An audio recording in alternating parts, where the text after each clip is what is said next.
Ahoy, mateys, and welcome to another episode of I'm Ready, a SpongeBob SquareCast. My name is Captain Eric, and we are continuing our sail through the second season of SpongeBob SquarePants. Thank you for joining me on today's episode. We are covering the Season 2 episode Sailor Mouth, and joining me on today's episode is animator for the SpongeBob SquarePants Movie Rehydrated project, Mohamad. He is a fairly new animator, a new artist, only starting in the last few years, but learning his craft, getting better each and every day, and just joined the collab last year. So it was a wonderful time having a conversation with him about his experiences in art, his love of SpongeBob, and then, of course, we talk about the episode Sailor Mouth.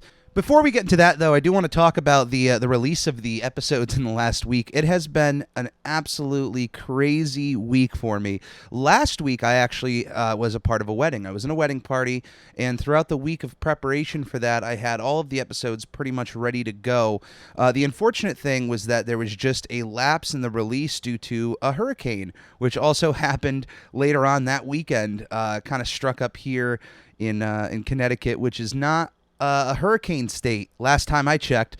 So between a wedding and a hurricane and everything else I'm juggling, because I also work a 40-hour-a-week job, so juggled through to make sure that everything gets released on time. So if you are a regular listener of the podcast through audio means, I do apologize about the jumble there.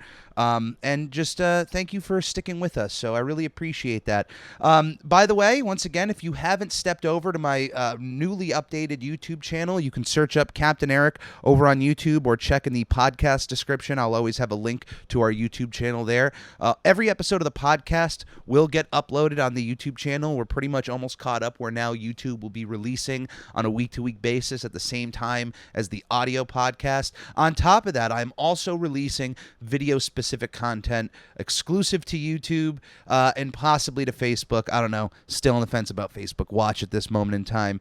But I do appreciate you listening in. Thank you for checking out all of my content. Thank you for being a supporter. And if you are a part of the Ready Crew, if you consider yourself part of the Ready Crew, I appreciate you. Welcome aboard. But we're going to take a quick break to hear me talk more about my podcast. And when we come back, we're going to check in on Mohamad and get our mouths dirty with a little bit of Sailor Mouth. Hello, customers. Nice day we're having, huh? Magic Conj, will I ever get to meet Tom Kenny? Maybe someday. Oh, so you're saying there's a chance. Okay. Should I tell fans of the show how they can support us? Yes. Goofy Goobers, supporting the show is shockingly easier than catching a blue jellyfish.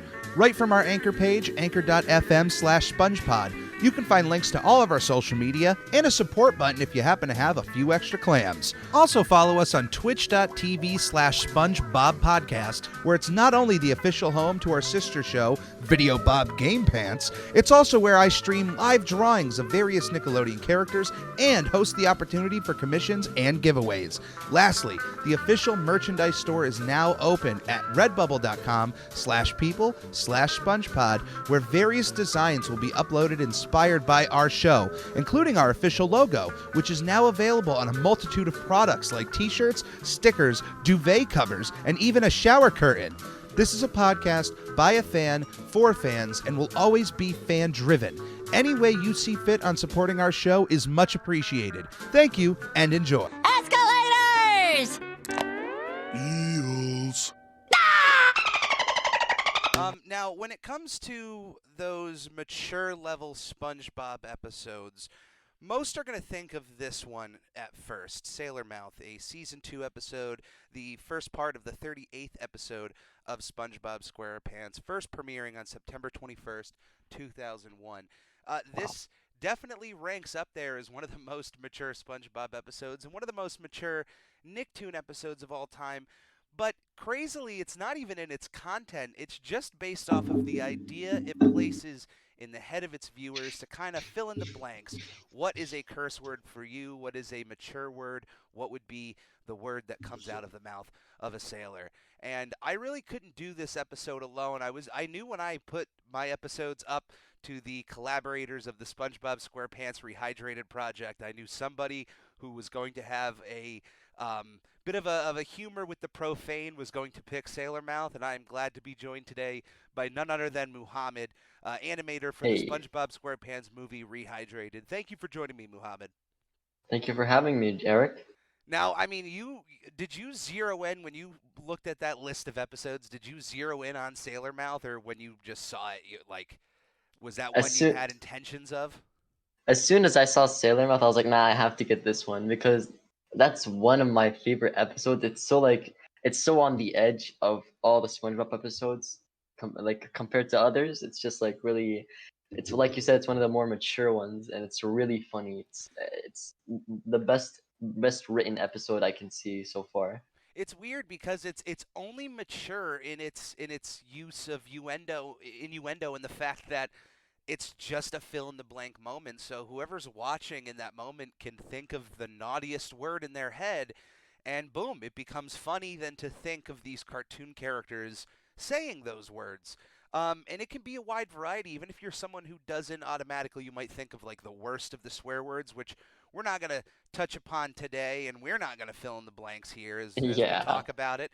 Um, but no matter where you are in the world, there is probably some sort of word in your home, in your town, in your school, your society that is deemed inappropriate. That when you think of SpongeBob and Patrick and even Mr. Krabs saying those words, it kind of becomes humorous. At least that's the intention with Sailor Mouth. Um, before we get into Sailor Mouth, though, Muhammad, I'm going to guess you're a big SpongeBob fan, right? Oh yes, I've been a fan for a long while. I've been watching SpongeBob for maybe I'm 16 right now. I've been watching it maybe since I was like 5 or 4. It's so good. Man, and SpongeBob, I mean, having celebrated its 20th anniversary, it existed a few years before you were born, but you were brought up in its uprising to where it is today. I mean, how does that feel to just, as you're a kid, you have this character just constantly around you? Um, did that ease you into SpongeBob right away? Did you have friends that were, did you watch him at home earlier? Did your parents, have maybe like preschool content on? What was your introduction to SpongeBob? Actually, unfortunately, I didn't really have Nickelodeon when I was a kid, but I did have this thing called YTV, which is, I guess you could say the Canadian alternative since I live in Canada and not in the US. Hey, Uh, love to hear that there's a friend from the north on the podcast. Yeah. I was watching it there, and it would only ever show up like I don't know, not it wouldn't show up as much as it probably would on Nickelodeon. And whenever it showed up, I was all over that. Now, even though it's an American cartoon, SpongeBob is still fairly popular up there in Canada, right? Yeah, it's very popular. You can't go into a store without seeing a SpongeBob shirt or a SpongeBob plushie or any merchandise of any kind. Now, would you say, and this is kind of a question exclusive to you, is there any cartoons that are created in Canada that would you say is on the level of popularity in your country of something like SpongeBob? Is there a character like that, or is it kind of like, hey, SpongeBob is just children's entertainment that's just everywhere? I believe there's this one other character. I'm not too sure if you guys have heard about him, and I'm not sure if it's completely Canadian. It's a show called Jimmy Two Shoes. Have you guys heard of that? Have you heard of that? That sounds familiar. I at least Uh, have heard that. I like that is not. I've That's not the first time I've heard that name before. well, whenever you tell someone here in Canada about Jimmy Two Shoes, they're instantly gonna know about it. It's this one guy and his two friends, and he lives like in this place where everyone's a demon for some reason, and his friend is a demon but also good. It's a really funny cartoon. I wouldn't say it's on the same level as SpongeBob, but it's really up there. Yeah, I Even just though I looked it only had up. like two It seasons, aired you know. here on Disney XD, so that definitely still has a place in American households. So that's probably Yep. where I heard from it. So hmm that's good. Now, being a SpongeBob fan is one thing. You're also an artist as well. Where did that enter your life? Honestly, SpongeBob had kind of an influence on it. A bunch of cartoons, not only just SpongeBob, had a big influence on me wanting to become an artist or a cartoonist. I really loved the expressions and all the actions of the characters. I just really acted like a cartoon character when I was a kid because I thought it was really funny and cool. And about a year or two ago, I started just experimenting and got my first drawing tablet. I started experimenting and drawing, and I've grown ever since. I've drawn more and more, and it's become one of my favorite hobbies ever. Oh, so you just recently started getting into art. Yeah, about not too long ago actually. But I used to draw a lot when I was a kid and when I was younger, but not to the level where I was like, okay, now I actually want to get good at this and I actually want to make art that other people will like to see and that I'll like to look at, to look back on, you know? Yeah, that's very interesting. And the biggest thing is I even told a friend who's definitely older than you who thought he had no drawing skills whatsoever. I said at some point every person had no skills in what they eventually became good at. You have to Exactly. work towards it. And that guy has been drawing every day since I've told him, and months later has actually been able to draw some pretty good pieces of art. So look at you, a year in and already a part of this big collab. Now, how did that come about? The collaboration actually came from the first time I actually heard about it was from this one YouTube channel. I'm pretty sure you've heard of it. Is it Veilski Bum? Yep, it's All right. Vilskibum. Hey. Everyone got it from Vale. And Vale, when he first put it out, I saw it and I was like, wow, I have to be part of that because I've always wanted to be part of a collaboration. I've seen this other artist who actually did collaborate on this project. His name is Rylan Lego. He collaborated on this project and I really liked his animations and I saw his animations before I ever saw the SpongeBob collaboration being announced. And I was like, dang, I wanna be part of that. I wanna do something like that. And so I had my tablet. I was ready to draw. I was confident in it. So I was like, all right, I'm gonna just enter. I'm gonna try to get a good scene, and I got one, and I was very happy with how it came out. Hey man, shout out to the dedication there. I'm glad you're a part of the project. How has the process been Thank for you. you thus far? The process I've actually just finished about I'd say a month ago. I was going in and out, I was procrastinating a lot, which was kind of an issue because the due date was coming up, so I needed to work faster and faster. But I managed to make a scene that I was completely happy with because it started out really bad, but then I just scrapped the animatic. I was like, okay, I'm gonna fix this. I'm gonna make this look better.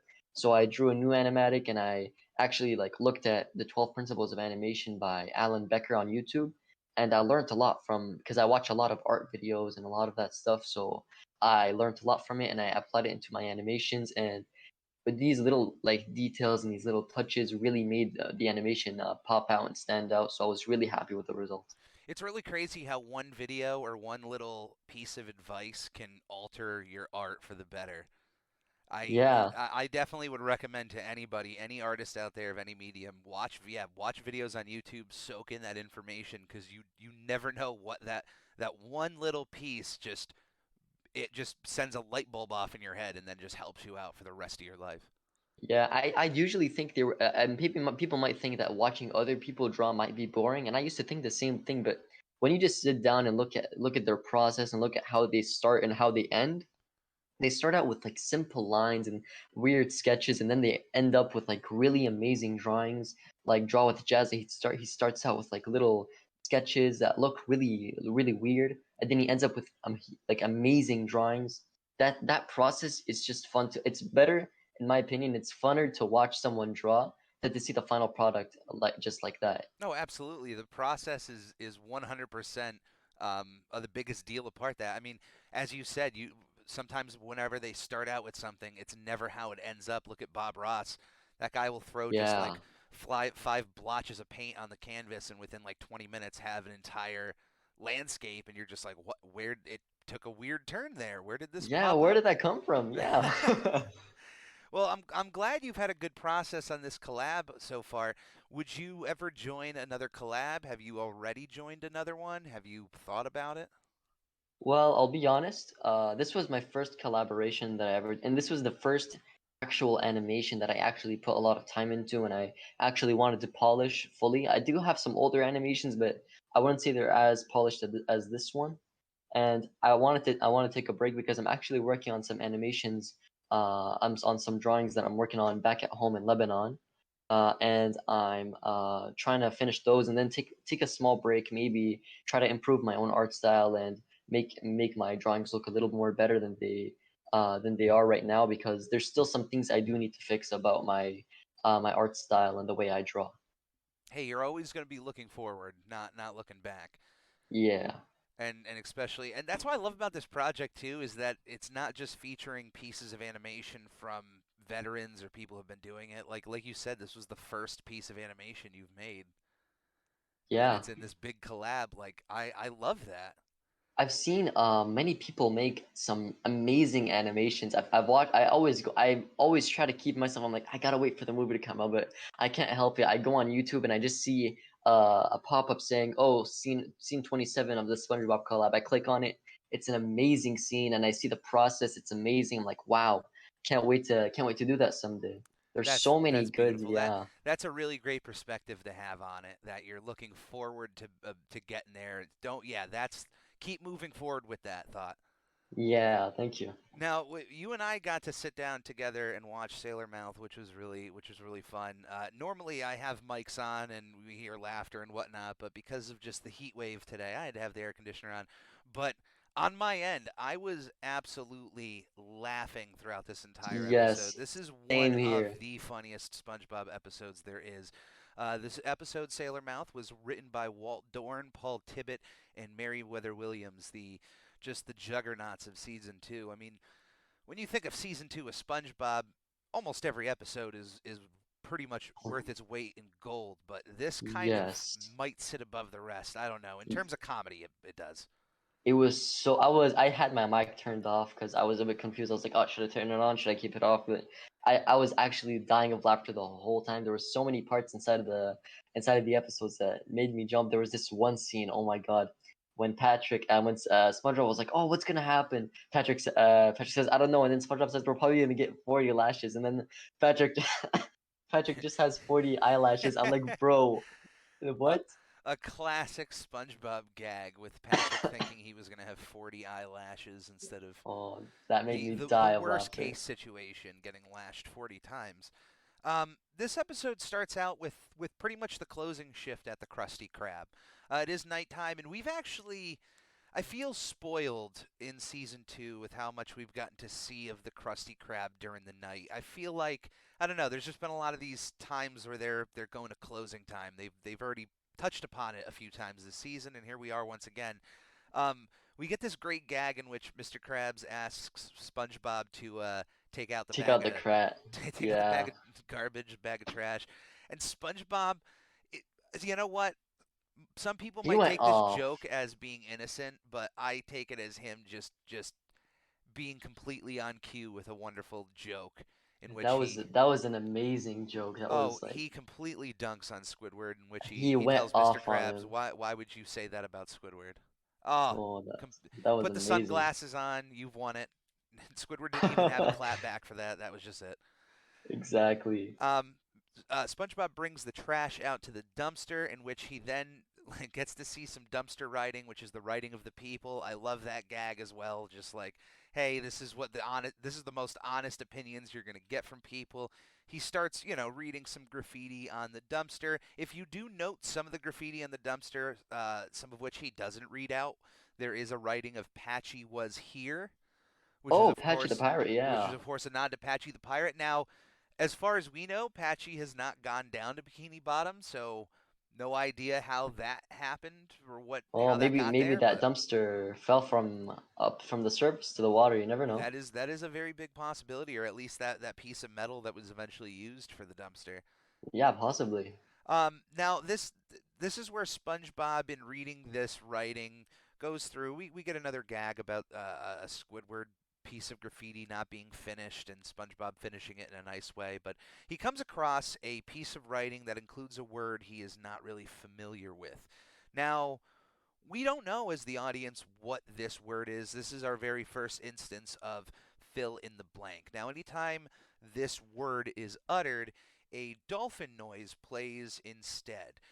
Now, a funny little interesting tidbit is it's actually not a dolphin noise that is being played. Oh, really?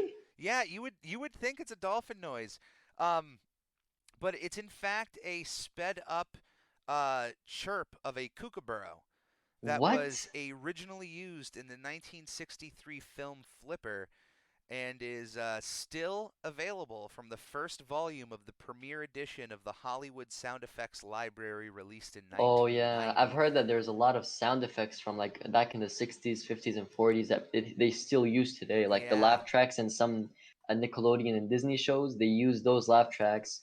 from people back in like the 40s Well, and it's probably 30s. because they're so dirt cheap to get. Like they're probably Yeah, practically free at this point.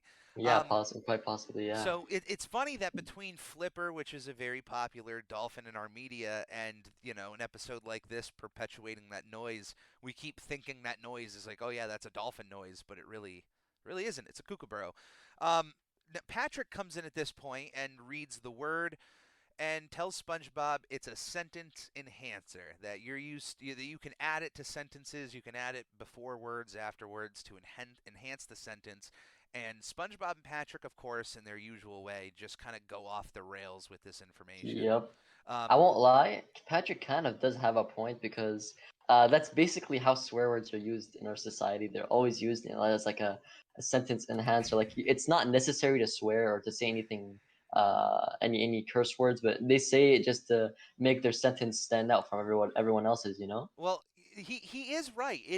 You're right. It is a sentence enhancer, but as an adult, and when you're talking to other adults, you can use some of these words like a spice. And like a Yep. spice, you can add a little bit of salt, a little bit of pepper to your food, maybe a little bit of cumin. It'll add to the flavor.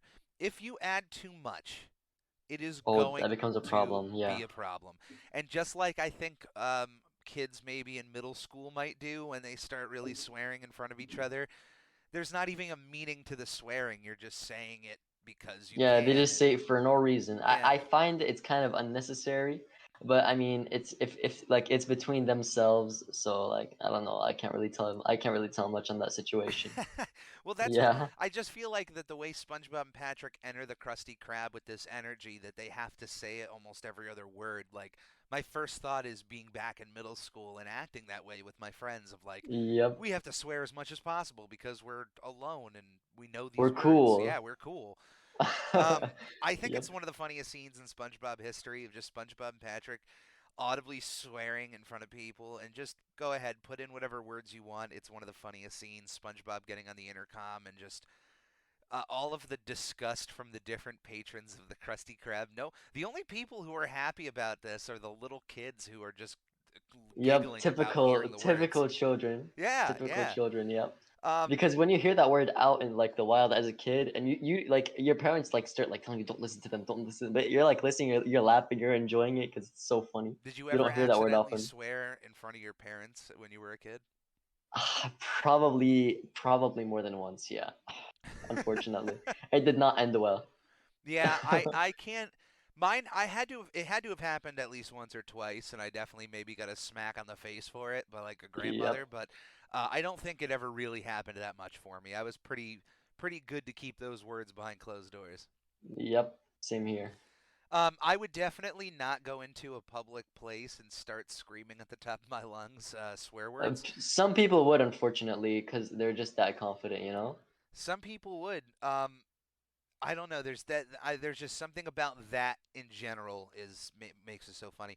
Yeah. Eventually, everybody leaves the Krusty Krab because of this, which causes an alarm to go off for Mr. Krabs. Luckily, who is somehow has this system that warns him anytime the Krusty Krab is empty, and even warns him when he's on the John because he is sitting in the toilet when this alarm Jeez. goes off and a periscope comes down. Now, I'd like to wonder, unless we've never seen Mr. Krabs have like a personal bathroom in his office, which would be smart to animate in, but Yep. for all we know, he's in the public Krusty Krab bathroom. Does the periscope drop down if someone else is sitting right there? I couldn't answer you that question because I feel like that thing follows him everywhere he goes because it's not the first time I've seen that periscope come out of nowhere.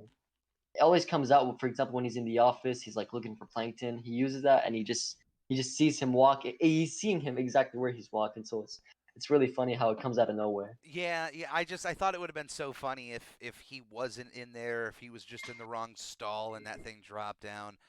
But he's able to see that everyone is leaving the Krusty Krab.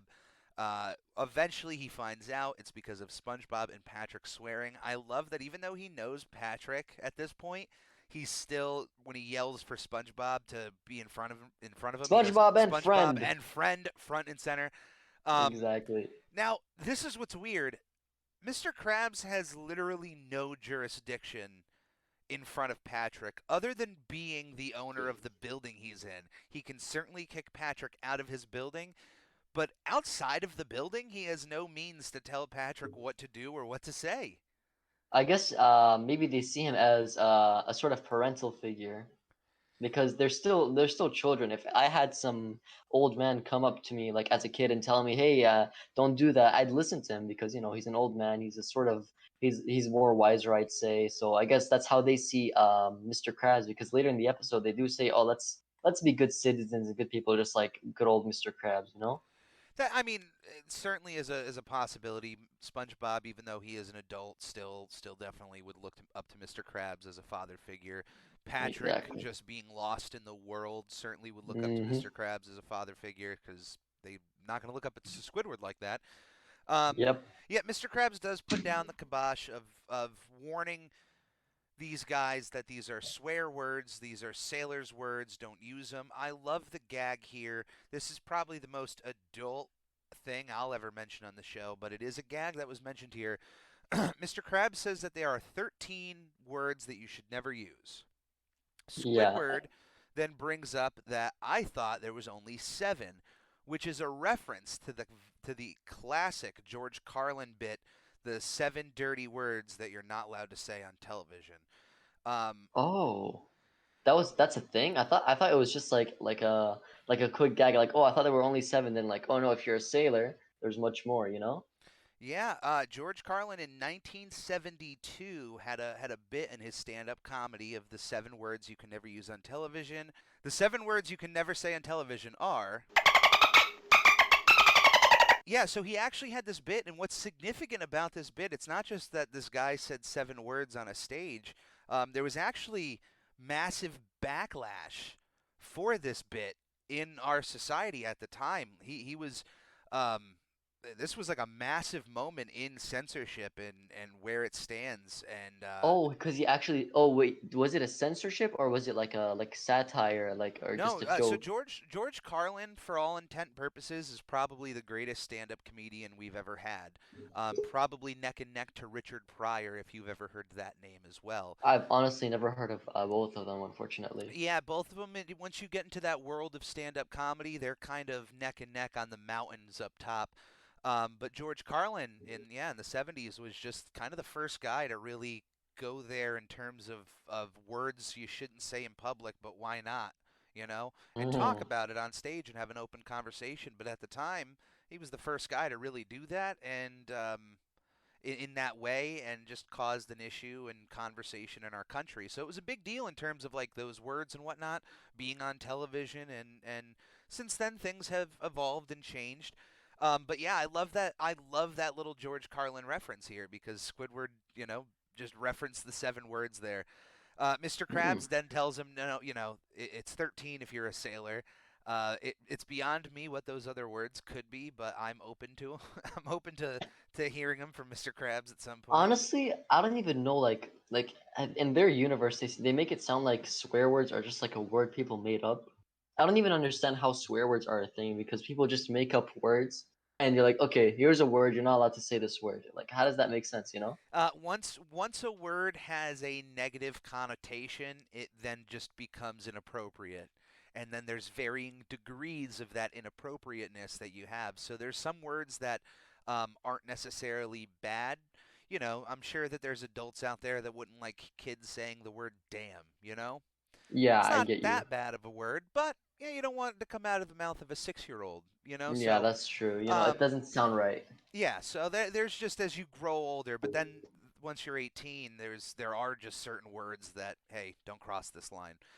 Hmm. So Mr. Krabs is right in this regard. He tells SpongeBob and Patrick, "Knock it off. Don't say those words. I don't want to hear about them anymore." They listen to Mr. Krabs and go on about their day, which includes a rousing game of our favorite board game, Eels and Escalators, which is of Yeah. course pretty much exactly the same as our Shoots and Ladders. I don't know if you've ever played that game yourself. Oh, yeah, we call it snakes and ladders. Snakes and ladders. Hey, that's closer Yeah. to snakes and eels and escalators. Yep.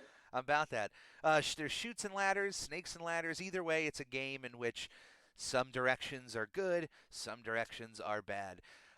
Through this game of eels and escalators, I'm sure you could probably guess which tracks are the bad ones. But while Mm-hmm. Patrick keeps getting his escalators, SpongeBob keeps getting eels, which leads to a very hilarious moment in which SpongeBob, just getting so upset at losing the game, decides to swear word number 11, which is the dolphin Oh. chirp.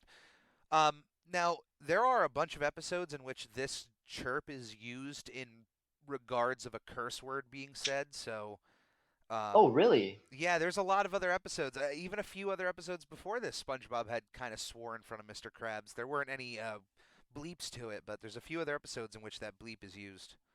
Oh, okay. I don't think I've heard that before. I'm trying to pull up the other episodes. Um, let's see. Uh,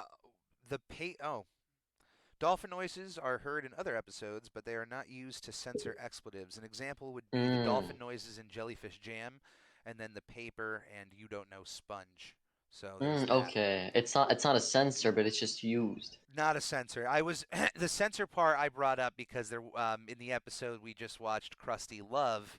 SpongeBob is seen leaving the scene, kind of swearing and using curse words, and clearly Mrs. Puff's Mm.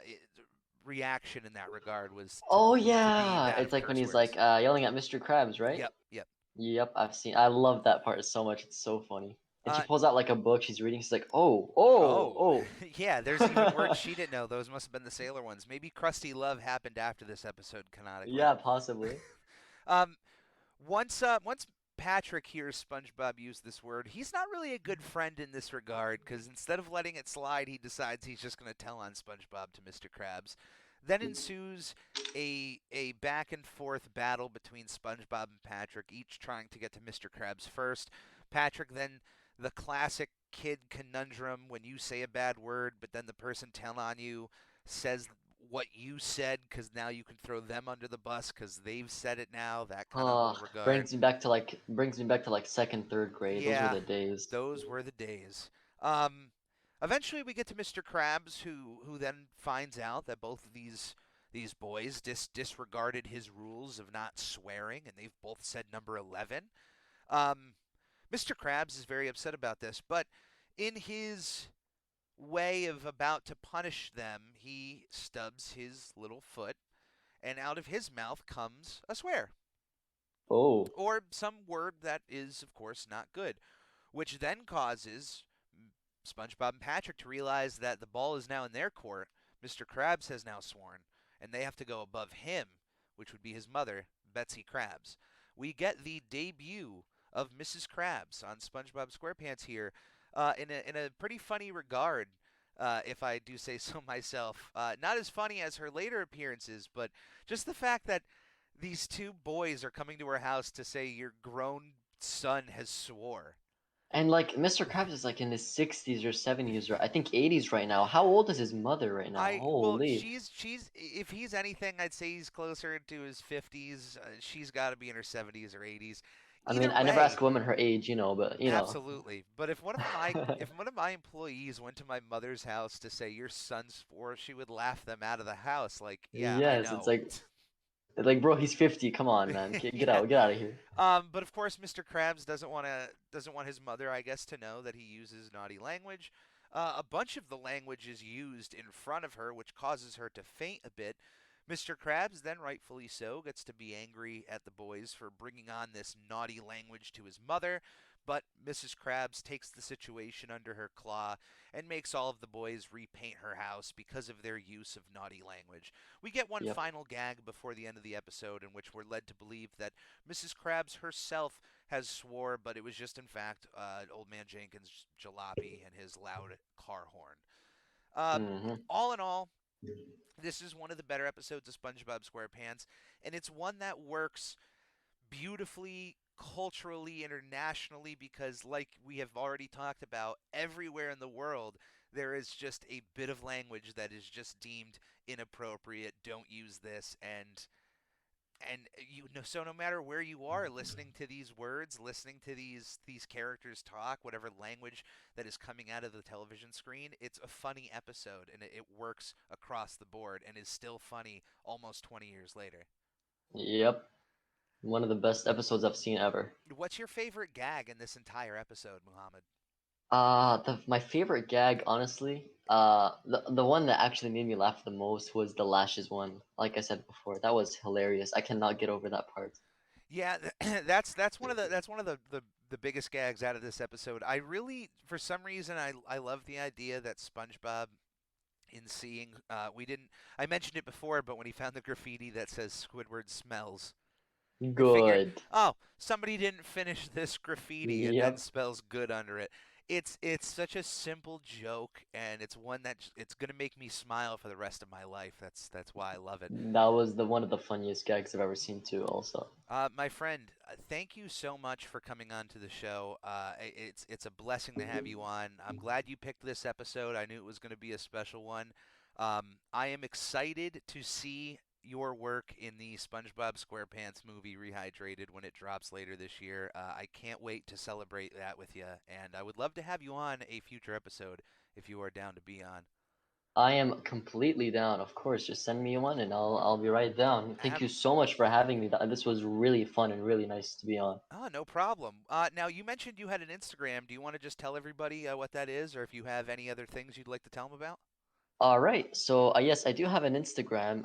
It's Mo Awad underscore 313 MOEAWAD underscore 313, and it's just my personal and art Instagram. So I post a bunch of art on there, and I did post some of my backgrounds and some of my works on the SpongeBob movie and my fish Sona. And I also post like just random videos of day-to-day things, and I also have a YouTube channel which is Z Swaggy 313 Z SAWAGGY 313, and I just will post soon my behind the scenes of the SpongeBob Rehydrated collab, and I just post my animations, my works, all on there. So those are my socials. Awesome. I appreciate that. I'm going to check all of those out, and I would expect anybody listening to do so as well. So, once again, Muhammad, thank you for coming on. Thank you for being a part of this show. And for all the listeners out there, stay safe. We'll see you here next week. Thank you. Have a great day. You too, buddy.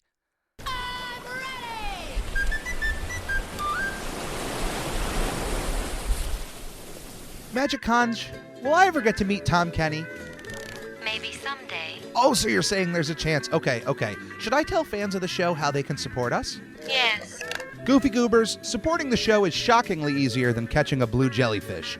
Right from our Anchor page, anchor.fm/SpongePod, you can find links to all of our social media and a support button if you happen to have a few extra clams. Also follow us on twitch.tv/SpongeBobPodcast, where it's not only the official home to our sister show, Video Bob Game Pants, it's also where I stream live drawings of various Nickelodeon characters and host the opportunity for commissions and giveaways. Lastly, the official merchandise store is now open at redbubble.com/people/SpongePod, where various designs will be uploaded inspired by our show, including our official logo, which is now available on a multitude of products like t-shirts, stickers, duvet covers, and even a shower curtain. This is a podcast by a fan, for fans, and will always be fan-driven. Any way you see fit on supporting our show is much appreciated. Thank you, and enjoy.